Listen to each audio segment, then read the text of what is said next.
The stone, jagged and sun-baked, bit into the sole of her foot, a fresh agony atop a landscape of older hurts. She gasped, a dry, rasping sound lost in the vast, indifferent expanse of dust and heat.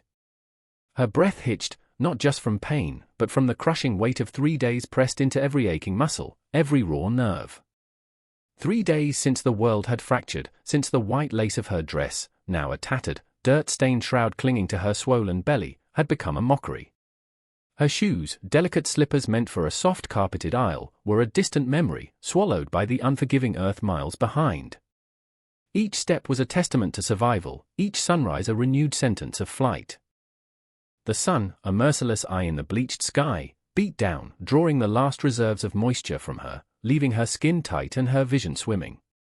Her lips were cracked, her tongue thick.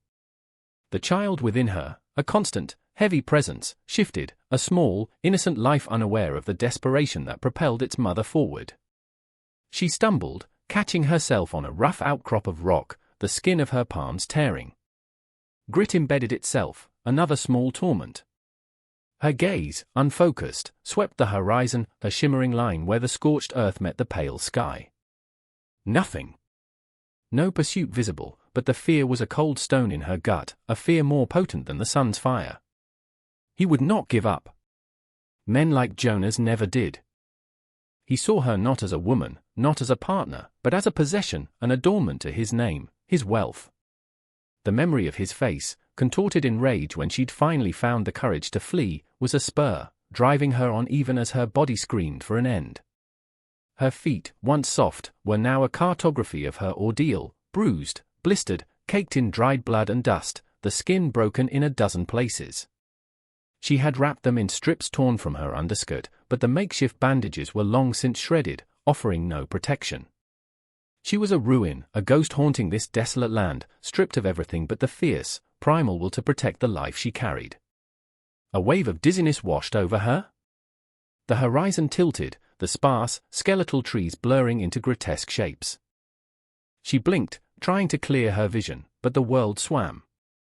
Just a little further. The thought was a faint whisper in the roaring emptiness of her mind. But further to where? There was no destination, only a desperate clawing away from the past. Then, through the haze of exhaustion, a scent.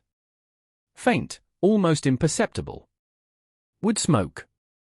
Her heart, a tired, faltering drum, gave a small, painful lurch. Hope, or hallucination?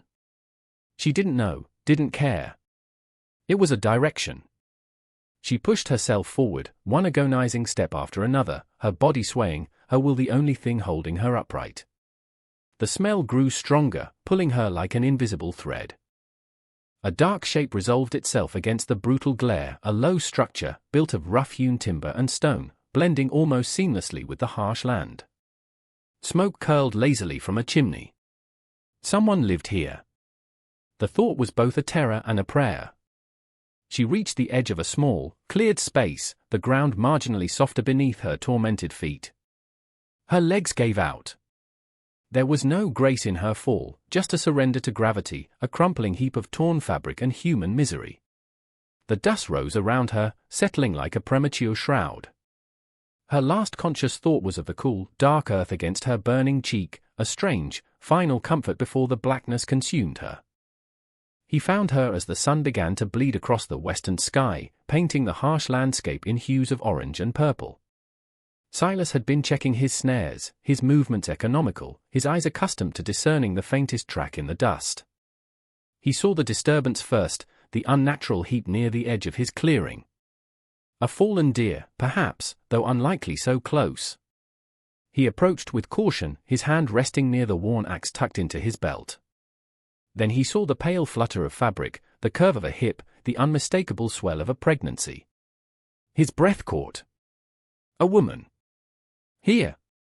In this wilderness he had claimed as his own sanctuary from a world that had offered him little else. He knelt beside her, his shadow falling across her still form.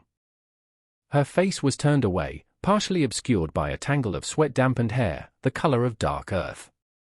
He could see the pulse beating frantically in the hollow of her throat, a trapped bird fluttering against its cage.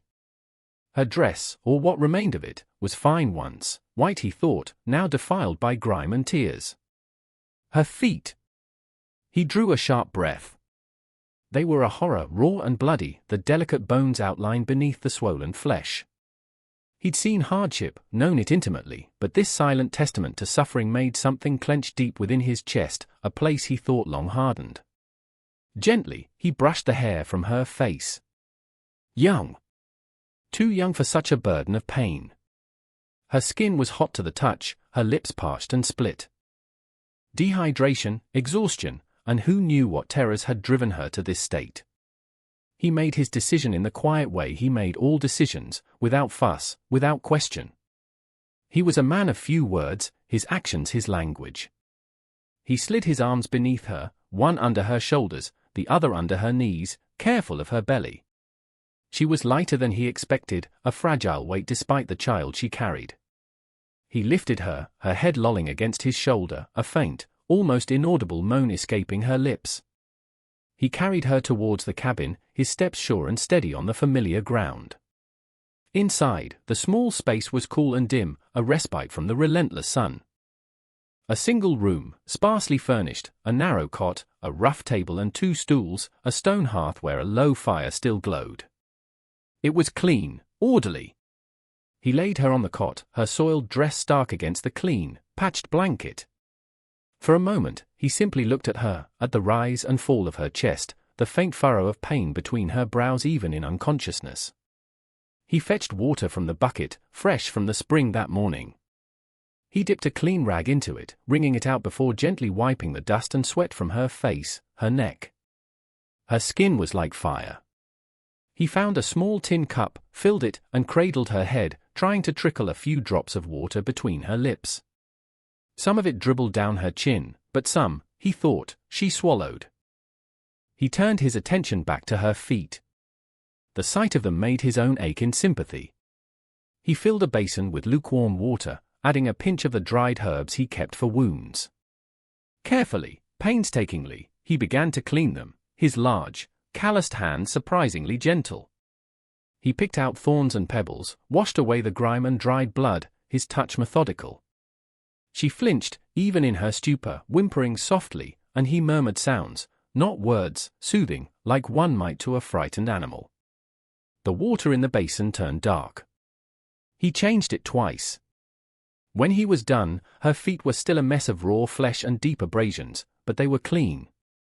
He applied a salve he made from pine resin and other wild things, it scent sharp and clean in the small cabin. Then he wrapped them loosely in soft strips of old linen. She stirred again, her eyelids fluttering. Dark eyes, wide with a primal fear, stared up at him, uncomprehending. He held still, letting her gaze fix on him. He said nothing, his expression unreadable, his presence simply a fact. She tried to sit up, a panicked movement, but weakness and pain pinned her down. A tear, then another, traced paths through the dust still clinging to her cheeks. She was awake enough to be terrified. He simply dipped the rag in fresh water and offered it to her lips to suckle. The coolness seemed to calm the immediate panic. She drank, a little, before her eyes drifted closed again, succumbing to an exhaustion that was deeper than fear.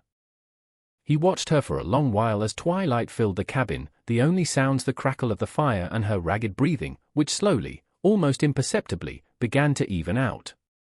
Days bled into one another, marked by the sun's passage and the quiet rhythm of Silas's routine. Elara drifted in and out of awareness, caught in a feverish landscape of fragmented memories and present pain. The man, Silas, moved with a quiet efficiency that was almost invisible.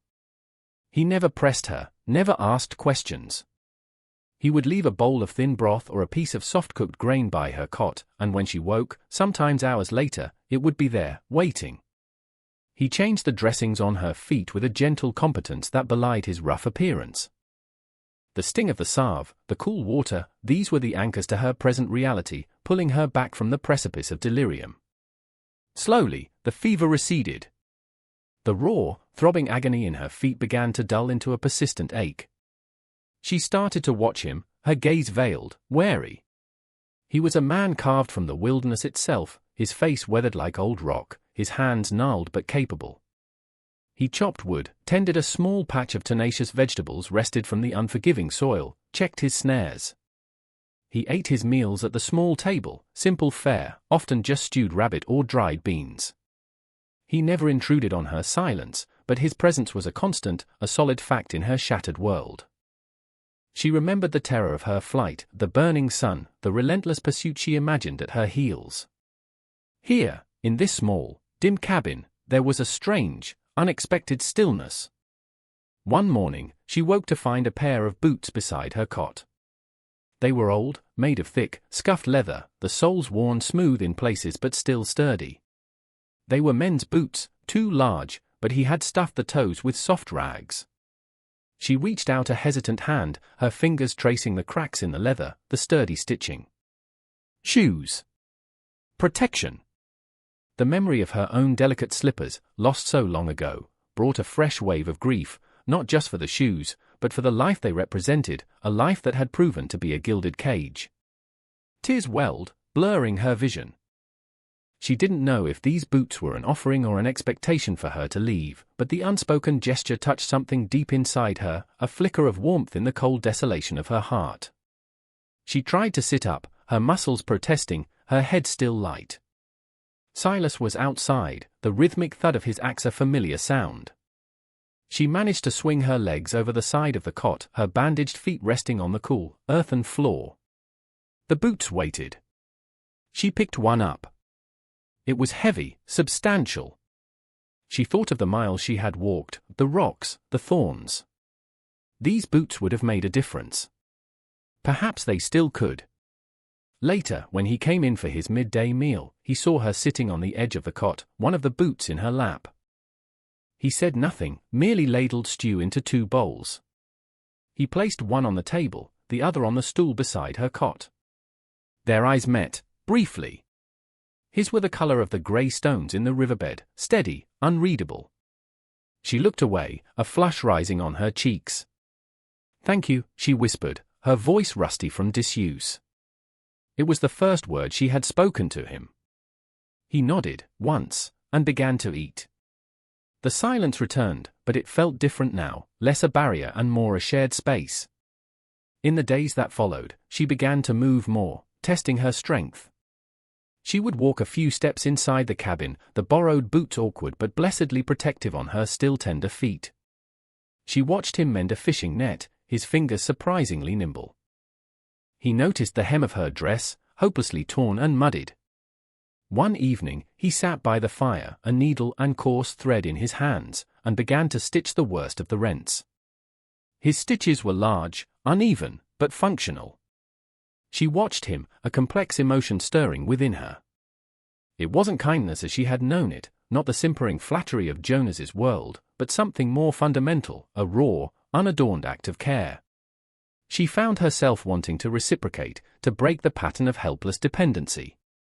One afternoon, while he was out, she took the broom at a bundle of twigs tied to a stick and swept the earthen floor. It was a small thing, but it felt significant. When he returned, he glanced at the swept floor, then at her, a flicker of something unidentifiable in his eyes. He said nothing. But the next day, he left a small, intricately carved wooden bird on the rough shelf above her cot. It was smooth to the touch, its lines simple but evocative. She picked it up, her fingers tracing its delicate wings. A gift. She looked towards the door where he was sharpening his axe, his back to her. A fragile tendril of trust began to unfurl in her heart, cautious as a spring seedling in a late frost. Yet, the outside world remained a looming shadow. Sometimes, she would see him pause in his work, his gaze fixed on the distant horizon, a subtle tension in his posture. She knew, with a certainty that chilled her, that her pursuer was still out there. The peace of this small haven felt precarious, borrowed time. The knock on the door was sharp, imperious, shattering the quiet dawn like a thrown stone. Elara, who had been tentatively helping Silas sort dried herbs at the table, froze, her heart leaping into her throat. Silas's head came up, his eyes instantly alert, the quiet stillness of his face hardening into something formidable. He didn't speak, just motioned her towards the darkest corner of the cabin, behind a stack of firewood. She scurried, her breath catching in painful gasps, the borrowed boot suddenly heavy on her feet. The knock came again, louder this time, followed by a voice that dripped with arrogance and impatience. "Silas! I know you're in there, old man. We saw your smoke. We know she came this way, Jonas." The sound of his voice, even muffled by the thick wooden door, sent a shock of pure terror through her. She pressed herself against the rough logs, her hands instinctively cradling her belly, as if she could shield her unborn child from his venom. Silas moved to the door, his steps unhurried but deliberate. He didn't open it fully, just a crack, his body blocking the view into the cabin. "What do you want, Jonas?" His voice was low, devoid of inflection, like gravel rolling over stone. "Don't play coy with me," Jonas sneered. She could picture his face, handsome in a cruel way, his lips curled in a disdainful smile. "I'm looking for my wife. Ilara. She ran off. Stole from me, the ungrateful bitch. Little thing, pregnant. Seen her. Wife." The word was a brand, searing her with shame and fury. Stole from him? She had taken nothing but her own life, her own dignity. Silas was silent for a moment. Ilara held her breath, her blood pounding in her ears. "No one by that name here," Silas said, his voice flat. "Just me, you're a liar," another voice, rougher, chimed in. "One of Jonas's men. We tracked her to this valley. She wouldn't last a day out here alone, not in her condition. You're hiding her." There was a thud, as if someone had tried to push the door. Silas didn't budge. "This is my land," Silas stated, a dangerous edge creeping into his tone. "You're not welcome your land." Jonas laughed, a harsh, grating sound. "This is my world, old man. And she is my property. Now, stand aside, or we'll burn this hovel to the ground with you in it." Ilara squeezed her eyes shut. This was it. The fragile piece shattered. She could hear the jingle of harnesses, the impatient stamp of horses. Jonas wouldn't leave. He was like a bloodhound, relentless once he had the scent. "She's not property," Silas said, his voice suddenly imbued with a chilling quietude. "And she's not with you, then where is she?" Jonas demanded, his voice rising in anger. Ilara could feel the vibrations through the floorboards as he lightly stepped closer to the door. "She chose to leave you," Silas said. "A choice she was free to make, free." Jonas spat. "She belongs to me. By law. By God. Now, for the last time, old man, where is she?" Ilara knew Silas couldn't protect her forever. He was one man against several. Fear, cold and sharp, pierced through her. Maybe it was better to give herself up, to spare him. But the thought of Jonas's touch, his triumph, filled her with a revulsion so profound it strengthened her resolve. She would not go back. Silas's voice, when it came, was clear and resonant, cutting through the morning air. "She's with me now." The words hung there, a simple statement, yet a profound declaration. A line drawn in the dust. Ilara's breath hitched. "With me now." It was a shield, a promise. "You senile old fool." Jonas roared. "Are you really going to die for her?" There was the sound of a scuffle, a grunt of effort. Ilara's heart hammered against her ribs. She had to do something. She couldn't let him fight her battles. But before she could move, before she could even form a thought, Silas spoke again, his voice harder than iron. "You'll find nothing here but trouble, Jonas. Best you ride on." There was a tense silence. Ilara could almost feel the standoff, the measuring of wills. Then, Jonas's voice, laced with frustration and a hint of something else, perhaps a reluctant recognition of Silas's unyielding stance. "This isn't over, old man. Mark my words. If I find out you've lied to me." His voice trailed off, a threat hanging heavy in the air. The sound of horses moving away, hooves thudding on the hard-packed earth, receded into the distance. Ilara waited, every muscle taut, until the sounds faded completely. Only then did she allow herself a shaky breath. Silas remained at the door for a long moment, listening, before he slowly closed it and turned the wooden latch. He looked older, tired, but his eyes, when they met hers, held a quiet fire. He walked over to where she huddled and extended a hand. "It's all right," he said, his voice gentle again. "They're gone." For now she took his hand, his grip firm and reassuring, and allowed him to help her up. Her legs were trembling too much to stand on their own. He led her to the stool by the table. "You're with me now," he repeated, softer this time, not a challenge to an enemy, but a vow to her. And in the quiet aftermath of the storm, those words settled around her like the safest, warmest cloak she had ever known.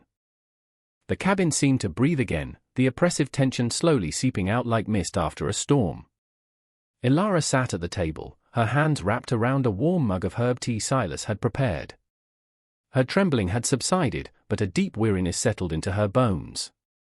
The terror of Jonas's proximity lingered, a bitter taste in her mouth, but overlaid now was a profound sense of gratitude, and something akin to wonder at the quiet strength of the man who sat opposite her.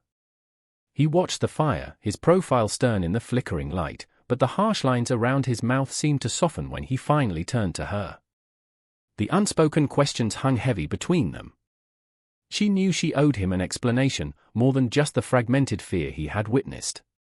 She owed him her story. She took a deep breath, the fragrant steam of the tea a small comfort. "His name is Jonas Kincaid," she began, her voice low, hesitant at first, then gathering strength as the words tumbled out. "My father, he arranged the marriage. Kincaid has land, influence. It was a transaction, not a union." She looked down at her hands, at the faint scars on her knuckles from her desperate climb out of a window. "I didn't know him, not really. Not until it was too late. He was charming to the world, but behind closed doors, he was cruel. Possessive. He saw me as another beautiful thing he owned." She recounted the suffocating opulence of his house, the constant scrutiny, the subtle threats that kept her cowed. The wedding day, a blur of white lace and forced smiles. The desperate plan she had hatched, to slip away during the reception, to disappear before he could truly claim her, before her life became an unbreakable prison. "I took nothing," she said, her voice trembling slightly. "Just myself, and the baby." She touched her belly. "I ran. I didn't know where I was going. I lost my shoes crossing a river. I just kept running." Silas listened, his gaze steady, unwavering. He didn't interrupt, didn't offer judgment, just a profound, silent attention that made it easier to speak the truth. When she finished, a heavy silence filled the cabin, broken only by the crackle of the fire. She felt drained, exposed, but also lighter, as if a great weight had been lifted. He was quiet for a long time, then he rose and went to a small, carved wooden chest in the corner. He opened it, his back to her. When he returned, he held a small, faded photograph. He placed it on the table between them.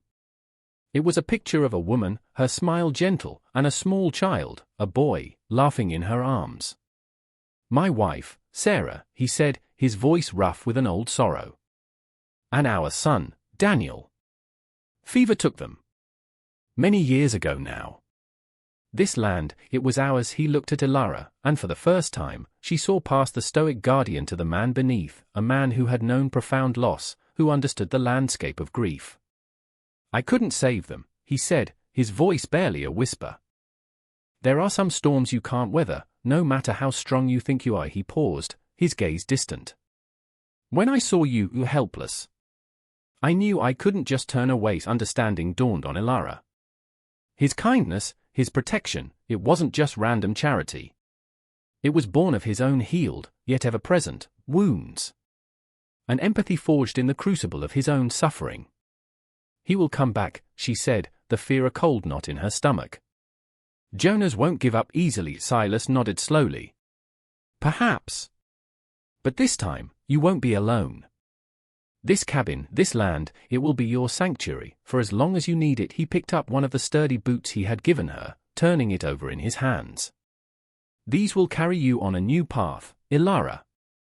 A path you choose." He looked at her, a rare, small smile touching his lips. We'll face what comes. Together in the days and weeks that followed, a new rhythm established itself. Ilara, her strength slowly returning, began to contribute more to their shared life. She learned to tend the small garden, to mend clothes with neat, careful stitches, to identify edible plants in the surrounding woods under Silas's quiet tutelage. He, in turn, began to carve a small, sturdy cradle from a smooth piece of pine, the gentle scrape of his knife a soothing sound in the evenings. The fear of Jonas didn't entirely disappear, but it receded, softened by the growing sense of safety and belonging. The vast, empty wilderness outside the cabin no longer seemed so threatening. It was becoming a backdrop to a life she was tentatively, cautiously, building anew. The child within her grew, a constant reminder of the future, a tangible symbol of hope. One evening, as the sun set, casting long shadows across the valley, Ilara stood in the doorway, wearing the sturdy boots, feeling the cool earth beneath them. Silas was nearby, checking the perimeter, his presence a quiet reassurance. She was no longer the desperate, fleeing bride. She was Ilara, a woman finding her strength, protected, valued. She was home. And as the first stars pricked the darkening sky, she knew, with a certainty that settled deep in her soul, that this new path, however unexpected, was her own. What defines a sanctuary? Is it walls and a roof, or the courage of a stranger offering a hand in the darkness? Ilara found more than shelter. She found the strength to reclaim her story, to step onto a new path, shod in resilience and hope. The wilderness that once threatened to consume her became the cradle of her rebirth, all because one man chose compassion over indifference. We all face our own wildernesses, our own moments of desperation. Perhaps the true measure of our humanity lies in how we respond to the SOS calls of others, in the simple, profound act of saying, "You're with me now." What choice will you make when you encounter someone lost in their own desert? Let us know your thoughts in the comments below, and if Ilara's journey touched your heart, subscribe for more stories of courage and connection. Click the next video to see where compassion leads next.